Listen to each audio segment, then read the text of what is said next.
నోటీసులు ఇచ్చి సిఐడి ఆఫీస్కి పిలిపించుకొని కేసులు పెట్టిన సందర్భాలు కూడా చాలా ఉన్నాయి అధ్యక్ష.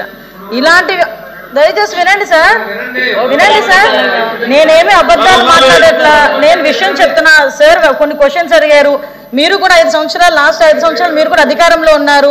ఏ కేసులు ఎలా పెట్టాలి, ఏ కేసు ఇన్వెస్టిగేషన్ స్టేజ్లో ఎలా ఉంటాయి, కోర్టుకు వెళ్ళిన తర్వాత ఎలా ట్రయల్స్లో ఎంత టైం పడుతుందో అవన్నీ కూడా మీకు కూడా తెలుసు. యాజ్ ఆఫ్ నౌ నేను చెప్పేది ఏంటంటే అధ్యక్ష, జెన్యూన్గా ఒక కేసు పెడితే దానికి సంబంధించి కోర్టులో మనం ఫైట్ చేసుకోవటమా, కోర్టులకు మనం ఆశ్రయించడం అన్నది పక్కన పెట్టచ్చు అధ్యక్ష. ఇక్కడ చూస్తే అధ్యక్ష, ప్రభుత్వాన్ని క్వశ్చన్ చేసినందుకు, ప్రభుత్వం మీద వ్యతిరేకంగా ఒక పోస్ట్ పెట్టినందుకు, పోస్ట్ పెట్టడమే కాదు ఆ పోస్ట్ ఫార్వర్డ్ చేసినందుకు, అంటే దాని మీద కేసులు పెట్టడమే కాదు, ఎస్పెషల్లీ మహిళలు ఎవరైనా కూడా ఆ ప్రభుత్వాన్ని వ్యతిరేకిస్తే ఏదైనా పోస్ట్ పెడితే గత ప్రభుత్వాన్ని క్యారెక్టర్ అసోసియేషన్ చేసి కూడా సోషల్ మీడియాలో పోస్టులు పెట్టిన సందర్భాలు కూడా ఈ సందర్భంగా గుర్తు చేయాలి అధ్యక్ష. దీంట్లో భాగంగా అధ్యక్ష చాలా మంది మీద కేసులు, అమరావతి రైతులు రాజధాని అమరావతి ఉండాలని చెప్పేసి కోరుకునే నేపథ్యంలో వందలాదిగా కేసులు పెట్టిన నేపథ్యం. దయచేసి ప్లీజ్ సార్, నేను అన్నిటికీ సమాధానం చెప్తా, అన్నిటికీ ఇది నా టైం సార్, ప్లీజ్. క్వశ్చన్ అడిగింది మా వాళ్ళే, మీకు చెప్తున్నాను సార్. అదేవిధంగా అధ్యక్ష, ఎస్సీ అట్రాసిటీ కేసులు నా మీద ఎస్సీ అట్రాసిటీ కేసు పెడితే నేను ఇప్పటికీ కూడా కడప కోర్టుకి నేను మాట్లాడమంటున్నానండి. మీరు కాదు మిస్అండర్స్టాండ్ చేసుకోవాలి.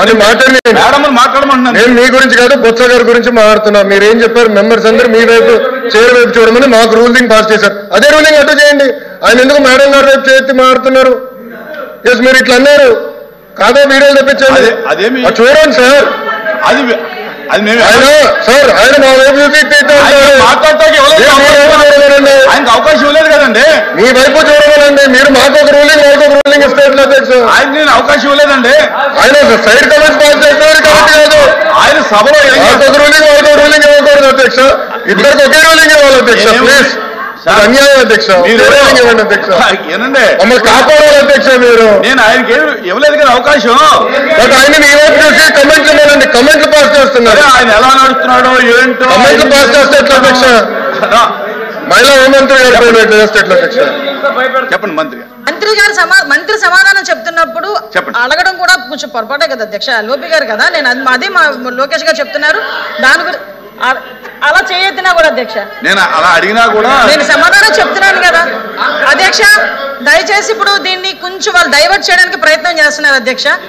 డైవర్ట్ చేయలేదు ఉద్దేశం, లేకపోతే కామ్గా వినండి, మేము చెప్తున్నాం కదా. ఒకటే చెప్తున్నాను అధ్యక్ష, ఈరోజు అట్రాసిటీ కేసులు అధ్యక్ష, నా మీద కూడా అట్రాసిటీ కేసు అధ్యక్ష. నేను కూడా కడప కోర్టుకి అటెండ్ అయ్యి వచ్చిన సందర్భాన్ని కూడా ఈ రకంగా గుర్తు చేయాలి అధ్యక్ష. ఎస్పెషల్ నేను ఎస్సీ అయ్యుండి ఎస్సీ అట్రాసిటీ కేసు నేను ఫైల్ చేశారు వాళ్ళు. అట్ ద సేమ్ టైం మన అమరావతి రైతులకు సంబంధించి అట్రాసిటీ కేసు, ఎస్సీస్ మీద అట్రాసిటీ కేసులు పెట్టిన సందర్భాలు ఈ రోజుకి కూడా వాళ్ళు కూడా కోర్టులకు వెళ్ళే పరిస్థితి ఈ రోజు కనిపిస్తుంది అధ్యక్ష. సుమారుగా అధ్యక్ష, ఎక్కడైనా ఎక్స్ సీఎం జగన్మోహన్ రెడ్డి గారు బయటికి వెళ్ళాలనుకుంటే మమ్మల్ని హౌస్ అరెస్టులు, ఇలాంటి అరెస్టులే కాదు అధ్యక్ష, ఎక్కడ పడితే ఎక్కడ ఒక పక్క నుంచి టీచర్స్ మీద అరెస్టులు, అంగన్వాడీ వర్కర్స్ బయటకు వస్తే అరెస్టులు, ఆశా వర్కర్లు బయటకు వస్తే అరెస్టులు, ఆఖరికి ఎక్కడైనా మేము యాజిటేషన్ చేయడానికి మేము ఒక నోటీస్ ఇస్తే దానికి మా ఇంటి దగ్గర హౌస్ అరెస్టులు.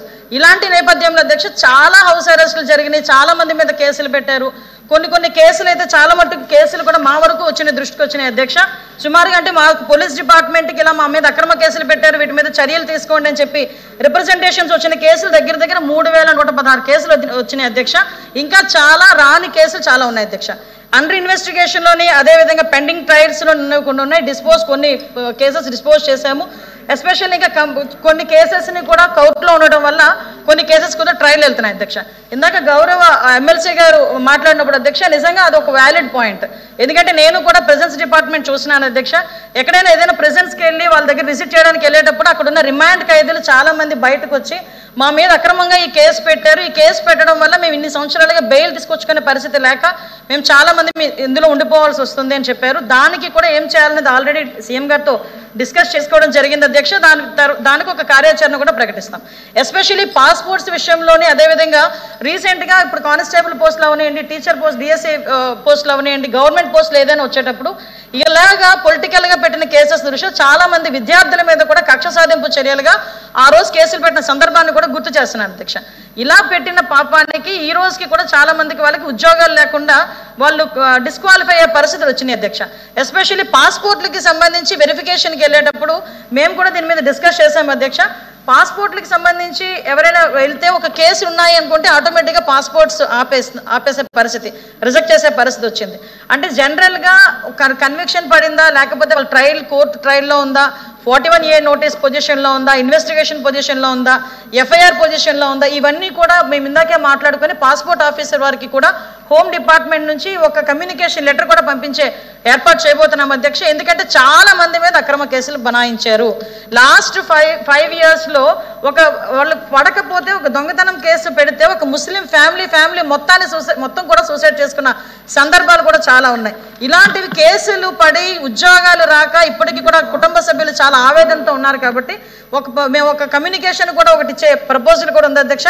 పాస్పోర్ట్ ఆఫీసర్కి కూడా మేము పెట్టి ఒక కాలమ్ను కూడా ఎక్స్ట్రా పెట్టి ఏ కేసు ఏ పొజిషన్లో ఉంది, ఆ అండర్ ఇన్వెస్టిగేషన్ పొజిషన్లో ఉందా, వాళ్ళు ఏమైనా అరెస్ట్ చేశారా, లేకపోతే ఎఫ్ఐఆర్ పొజిషన్లో ఉందా, కోర్టులో పెండింగ్ ఉందా, ఇది కూడా ఒక కాలం ఇచ్చి దాని ప్రకారంగా కూడా వాళ్ళు వాల్యూట్ చేసుకోవాల్సిందిగా వాళ్ళని కూడా కోరేదానికి మేము కూడా ఒక లెటర్ కమ్యూనికేట్ చేయడానికి మేము సిద్ధంగా ఉన్నాం అధ్యక్ష.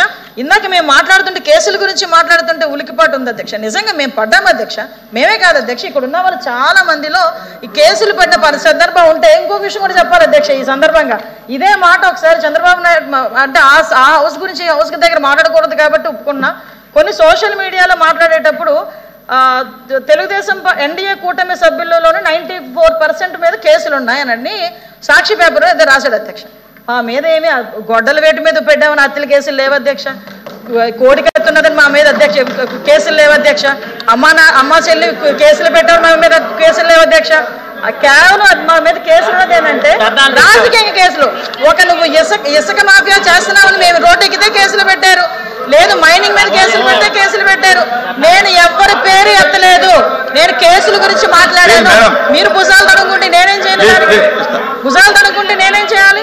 ఈ రోజు లీగల్ గా అది కూడా అధ్యక్ష ఈ కేసులు ఏదైతే ఉన్నాయో ఈ కేసుల్ని తొందరగా వాళ్ళకి ఎలా పరిష్కారం చూపించాలనే ఉద్దేశంతో పోలీస్ డిపార్ట్మెంట్ తోని అదేవిధంగా లా డిపార్ట్మెంట్ తోని కూడా ఒక మీటింగ్ కూడా అరేంజ్ చేసుకోవడం జరిగింది అధ్యక్ష. దీని మీద యాజ్ ఎల్ యాజ్ పాసిబుల్ ఒక మంచి న్యూస్ రావాలని నేను కూడా మనస్ఫూర్తిగా కోరుకుంటున్నా. దానికి హోమ్ డిపార్ట్మెంట్ లా డిపార్ట్మెంట్ రెండు కూడా కోఆర్డినేషన్తో పనిచేస్తున్నాయి. గవర్నమెంట్ కూడా దీనికి పూర్తి మద్దతు కూడా ఇస్తుంది అధ్యక్ష. థ్యాంక్ యూ అధ్యక్ష.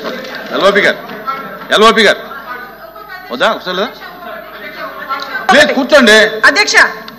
అధ్యక్ష అధ్యక్ష ఒకటి విషయం ఏంటంటే అధ్యక్ష, ఇందాక నాగబాబు గారు కొన్ని కేసెస్ చెప్పారు అధ్యక్ష, గుంటూరులోని కొన్ని కేసెస్ చెప్పారు.